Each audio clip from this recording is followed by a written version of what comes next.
This podcast is brought to you by Most Valuable Podcasts, leading the league in podcasting entertainment. Welcome, ladies and gentlemen, boys and girls, children of all ages. This is a Fast Break Podcast NBA trade deadline extravaganza. We are covering all 7 major trades in this episode. We're also going to be talking to Jake about who's the best team in the Eastern Conference. We'll talk about Anthony Davis as well, not being traded, and we'll even throw in a little bit of Wet Boys as well. Quick little segment, giving some love to some guys that deserve it. I am Sean Anderson. Alongside me, as always, is Ricky Widmer. What's up, guys? And Dave Oster. Hey, buddy. And today, again, obviously it's the NBA trade deadline extravaganza. We are super excited about it. Before we jump into everything, don't forget to check us out on Twitter, twitter.com/mostvaluablepodcast. Follow us for some great content over there. Also, if you're listening to us on iTunes or on Blog Talk Radio or Stitcher, I don't know if Stitcher or Blog Talk Radio have these opportunities or any podcasting service. If they do, please review us. We'd appreciate it. You guys listen to us all the time. We see our numbers. You guys are coming in bunches, and we appreciate that so much. But if you have that opportunity, give us a 5-star rating, because we love it, and we'd love to get this to more people.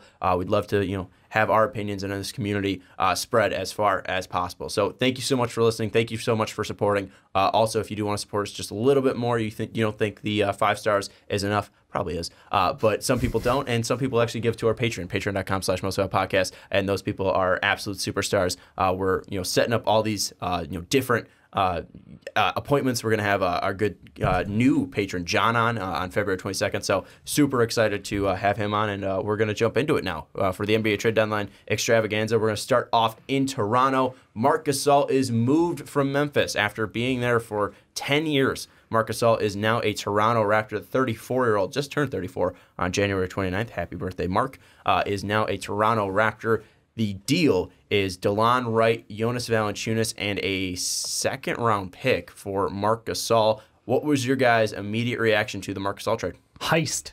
This was a heist. The Raptors, by far, like, it's not even fair. Like, JV is great.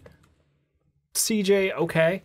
But, come on, we're talking about Marc Gasol. We're talking about... that's right, CJ Miles. Yeah, I forgot about him. We're talking about a guy who was a former defensive player there, former multi-time All-Star. He's one half of the Gasol brothers. He is in his own tier. And I just yes, this just works. I think this is something that the Raptors knew in their heads. Are like, look, we're good, but everybody else is making these improvements. We need to get something to put us over the top. We need to make sure we got that second piece. And defensively, they are disgusting now. Danny Green, Kawhi Leonard, OG Anunoby, Pascal Siakam, Serge Ibaka, and now Marc freaking Gasol. Are you kidding? Who's going to score? Yeah, seriously. And you look at this team, Ricky, just adding more veterans to this team. And we saw, in the playoffs consistently, this team kind of falls out. Having this veteran president. I know Jonas was a huge member of that locker room, but, not only talent-wise, like Dave's saying, this has to be huge just for their playoff implications as well, right? And just to go off of what Dave was saying, not just the heist thing of what it means to the Raptors, but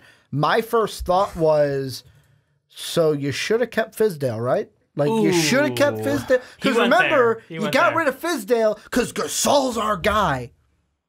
Now Fizdale's doing some good things. Future looks bright in New York. I'm just going to say, future looks bright. And now Memphis, it looks like it's dark and gloomy. Not going to go full Dave on you, but that's for a different day. For the Raptors, though, this will be an interesting move. And the reason why is my biggest question about it is Marc Gasol in general, where you look at Jonas Valanciunas. He was a guy that had to take a different role. He had to relegate himself to a certain role on this team. Is Marc Gasol going to be that guy if he needs to be the sixth man? Is he going to be okay being the sixth man? Is he going to be okay being a lesser role on a team? Because he was coming from Memphis where he was the guy. He was the star. It was him and Conley out there. And now he might be the third, at most the third behind Kawhi and Kyle Lowry. And if he's the sixth man, is he going to take on that role willingly and be okay with it? Not saying that he's not, But will he is the question. First off, last time the Knicks won a home game was December 1st. So, yeah. I'm just saying the Fizdale's future, doing some great stuff. The future looks bright. Duke has won more times at Madison Square Garden than the Knicks have. This year. Yeah, this year. So, I don't think the future looks that bright. They might get KD and Kyrie Irving, and if they don't, they just trade Kristaps Porzingis. We all know you're a Nick hater, Sean. I'm not a Nick hater. I think that, getting rid of your franchise for a guy who's been there for a year would be stupid. The Memphis Grizzlies made stupid moves, not trading Tyreek Evans, signing Chandler Parsons, signing Mike Conley to the largest deal in NBA history at the time. Those are dumb moves. Not trading away Marc Gasol, your franchise, that early would be a dumb move. Should have kept Fizdale. However, with Marc Gasol, I mean, you saw the start that he got off early in the season, the first 20 games, 47% from the field, 41% from 3 on 4.5 attempts per game, 9 rebounds, 4 assists, 1.7 steals, 1.3 blocks, 18.5 points. He was absolutely phenomenal to start off this year. And then you look, recently as well, what he's been able to do, kind of starting around, let's say, the 9th of January, 46% from the field, 30% from 3, which isn't great, but 8 boards a game, 5.2 assists per game, about 16 points per game. You bring up the fact of him being the sixth man, and I don't know if that's entirely going to be their look every single night. He didn't start for him in the first game, but also this has been a Raptor team that's been playing together for about 55 games now, and they've been using the same lineup for most of the year. I think going away from that right away would be kind of a mistake. You could have taken the shot, against New York because it is a lesser opponent. You don't want to be trotting that out against Boston. You want to have make sure you have a homogenous team. But I think the biggest thing that I like about this Marc Gasol trade, love about this Marc Gasol trade, is the fact that he's finally going to be playing for something. This has been a guy that they've been in the playoffs before. Grizzlies not too long ago, about 2 years ago, they lost to the Spurs in their first round series. The last time they were there was 2016, 2017, and he was playing fantastic. Last 2 times he's been in the playoffs, it's past 17 games. He's put up 19.6 points per game on 50% shooting from 3 and 41% shooting from the field. He's been a monster in the playoffs, and he finally is able to go back there. And this might be one of his last times to get to the finals, because this is a Toronto team that's loading up to get to the NBA Finals. This could be his first time going to the finals, and this might be his last chance as well to be a great contributor on the team, because he hasn't been a consistent contributor this year because of just his age, because of injuries slowing him down. And now he finally gets to play something, because he did go through a tumultuous time last year with the David Fizdale stuff. He wasn't playing all the time in Memphis. They were benching him every now and then because he didn't want to play, because he just didn't feel like it was worth it. And this year too, having JB Bickerstaff there and not having a ton of playing time and a ton of things to play for, Memphis wasn't a place that was giving him that drive. And I think now having that drive back, and like Dave said, this is a former Defensive Player of the Year. This is a former 2-time NBA, All-NBA player. This is a guy who's a former All-Star. He still has skills. I mean, we see what his brother Paul was doing when healthy. I mean, Paul was still being able to contribute off the bench. Paul evolved his game, though. He's still playing. It's nuts. And I think that Marc is a very similar guy. They still have very similar mindsets. And Marc's been able to expand his game as well. He's become a pretty decent 3-point shooter, shooting around 35% for a big man, which is fantastic. Oh, it's amazing. And if he's shooting less from 3 on Toronto with a great passer, not really losing the facilitating ability between Conley and Lowry, and also having Kawhi out there. There's more weapons. Yeah, and Siakam was a pretty decent passer as well, who can at least create, drive into the bucket. I think that Marc Gasol is just going to increase his numbers. He's going to be super efficient. First game, he's not really gelling with this team, but once we come to the playoffs, Marc Gasol is going to be a dangerous weapon. And when you're going up against guys like Joel Embiid, you need a player like Marc Gasol, who might not be super athletic like Joel Embiid is, might not be as strong as Embiid is, but positioning is huge when you're going up against players, and he is a great player, a very smart defender, and he's proved, I think, when you look at Embiid's career, when he's going up against Marc Gasol, he has been the least efficient he's ever been in his career. I think he shoots around 33% going up against Marc Gasol. So Marc Gasol can possibly be an Embiid stopper, something that I don't think they had with Jonas Valanciunas. I think it's a massive upgrade for this Toronto team. Let's not get ahead of ourselves and say Embiid stopper, because the big thing, whether it's Embiid, whether it's going to be Brook Lopez with Milwaukee, whether it's going to be Al Horford with the Celtics. Don't laugh at Splash Mountain. Don't laugh at Big Splash Mountain. I will. Yeah, but the thing with all 3 of those, what can they do on their teams? Stretch the floor. And that's the thing where in a 7-game series, when you're playing Toronto, when you're playing Milwaukee, when you're playing the Celtics, Is Gasol going to be able to stay out there if a team stretches out and goes more to that stretch big? I feel like this might be a situation. The crux in this, if he plays great and can do that, fine, it's great. But the crux in it is when they had Jonas Valanciunas, they could say, yo, Jonas, it ain't working. We're sitting you. Marc Gasol, if you're going to him in a playoff series saying, hey, we have to sit you, is he going to be a guy that goes, all right, coach, I'm going to sit? Or is he going to be a guy that goes, no, I should be out there? Causes a rift. And will he be able to be out there if they stretch the floor? I'm going to go real quick. Yeah. No, I don't think he's going to cause a rift because this is a guy who is a veteran. He caused a rift in Memphis because he thought it was his team, and David Fizdale was coming in and saying, no, it's my team. Marc Gasol is a guy that now is going to a different place. He doesn't have that same leverage as he did in Memphis. And I don't think he was in the wrong with going and doing what he did in Memphis.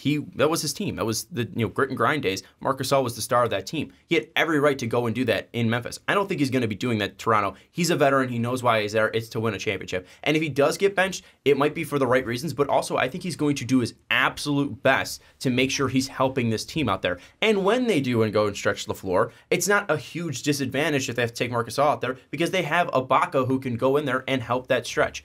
Dave, jump in. Yeah, the two things to really point out for me are, you mentioned a couple of names. Brook Lopez. It's not like he's out there being hyper mobile or anything. He's a big man who stands in the corner. I'm pretty sure Marc Gasol can handle that in most occasions. Joel Embiid, it's trailing threes. It's when his team is moving the ball up court. Joe is a little bit slow sometimes intentionally, so they can set up J.J. Redick coming off a screen and Joe coming up late. Give them an opportunity to take a three. Again, that one Gasol positionally, he'll have to be aware of, but I think that's more of a once you are in a series, you watch the tape, you know what to expect out of them. Well, and the thing that I would worry about that is if they do go to the trailing three, Gasol tries to bite for a steal because he is a great anticipator. Floor, yeah. It's just if Embiid gets to it first, he's going to blow by Gasol. Yeah. That's the only thing that I worry is Embiid with a full head of steam going up against Gasol. Embiid has got him beat on foot speed. I will 100% agree But with in that. the post, I think that Gasol can definitely give him trouble. Yeah. So I think that matchup-wise, it'll be interesting. But yeah, they've got the right guy to go right behind him with the small ball five in Serge Ibaka, who's had a resurgent year, who's still playing amazing defense. I thought he was probably like 34 or 35 at this point, but who knows what his actual age is. He's playing really well, so you got to give him credit. I'm with Sean. I think that if he's asked to take a smaller role in this team, he will adapt. I think he'll still be extremely effective, and he's known for his defense. He's known for that. He's grit and grind. Yeah. Like, I know we talk about grit and grind dying, but like he is the embodiment left of that at this point. You've got, it's him and Conley. So well, and Zebo too just got waived by the Mavericks, and Tony Allen's gone. So approximately 0 minutes playing time on the Kang. So yeah, I think the thing with Gasol too, and I know this is going to be weird bringing this up because I don't think there's a ton of hockey fans from 2001 or whatever the Avalanche won it, but I think this might be similar to a possible Ray Bourque trade for the Colorado Avalanche. Oh yeah, totally. Ray Bourque trade. If you guys don't remember that, Ray Bourque was a great defender for the Boston Bruins and never got to the finals, and never had that ability to get deep into the playoffs, and never had that taste of championship success, but was one of the best defenders of his era and probably of all time. And he never had that opportunity, was traded to Colorado, finally got that opportunity, and seeing him finally reach the Stanley Cup and be able to lift it was this beautiful moment where he's crying on the floor. Like, he was a guy that deserved a shot at the finals. And I think that his brother Paul was the same way, where when he went to LA, he got that opportunity. We saw what Paul was able to do. Paul was much younger in those days, and actually Paul and Mark were traded for each other in that deal. I think Mark, this is his probably, if not his last chance, it's his second to last chance, because he's probably going to accept that player deal and be in Toronto next year. Now, will they be able to bring back Kawhi? That's going to be a big reason if they're able to get back to the finals. But this is for sure might be his last chance to get to the finals and be a huge piece, be a six-man and not be played off the floor. I think this is going to be where Marc Gasol empties the gas tank, per se. And this might be the last great run of Marc Gasol we can see, and he's going to be motivated. He's playing on a very good team that is fluid and can hide some of the inabilities that you're talking about, Ricky, with his inability to probably play quickly when the floor stretch out. I think Marc Gasol is going to be fantastic for this team. Let me ask you this, because you mentioned him accepting, because to me this trade for the Raptors is not just about the playoffs. Like, yeah, you want to win in the playoffs, you want to go far, you have Kawhi, but this is a long-term move in general. How? Could we see, because you want to keep Kawhi, you're not just going to have Kawhi, you're going to want to go after either a big free agent, or they've been in talks before the trade deadline. They were one of the sneaky teams that we had mentioned and other teams had mentioned to try to go and get Anthony Davis. Yeah. The question I want to ask you is, let's say he accepts the player option like you said he probably will.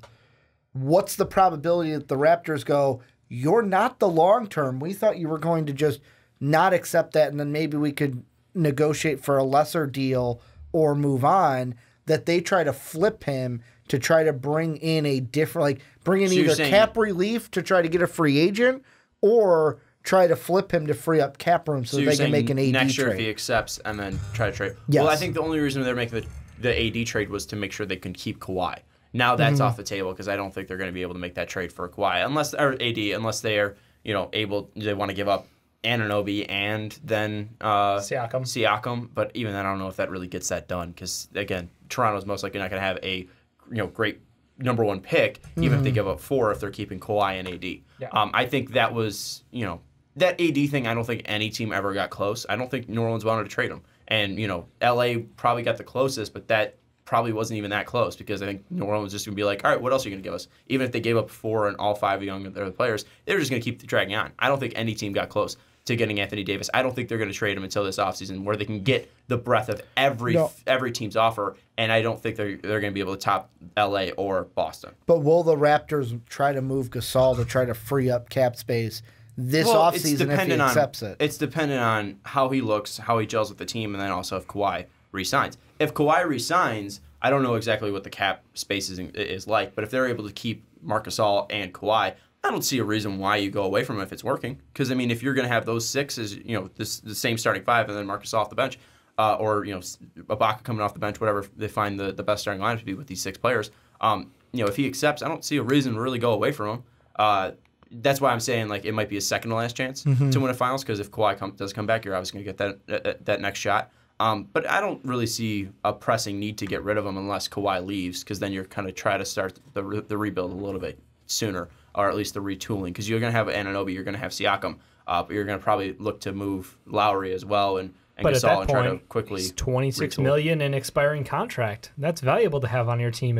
If you're losing Kawhi Leonard at the end of this year, I think that following year of $26 million available could be very intriguing depending on how free agency plays out this year. Well, I think it's dependent on what you get, what you're offered for Gasol too. Well, if you're offered something that like a first-round pick to a team, I think that might be a little bit intriguing. Because if a team could take on Gasol's contract fully in the offseason, then that 26 really doesn't matter because then you just freed up 26 going into free agency this year. So I think it's going to be dependent on what happens. After, because player contracts are after the draft, so it's still.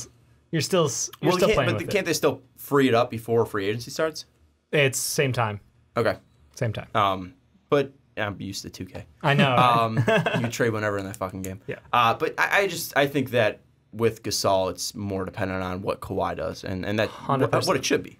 But again, we talked about how this changed the team. Do you think that this changes their standing in the Eastern Conference? Because I think that they're the best team in the Eastern Conference. We'll talk about that fully with Jake. But where do you think this puts them? If you had to power rank the teams a little bit, is this number 1 territory for the Toronto Raptors? I refuse to answer the question until later. Well, we didn't really. No, I'm withholding. Withholding. They gotta watch. The most I will say is it really doesn't move the needle for me. I feel like any of the 4 can beat any of the other 4 on any given night. Is there any move that they could have made to move the needle? Anthony Davis. That's okay. Any realistic move. Okay. No. Well, but that's fair. LeBron James. Just saying.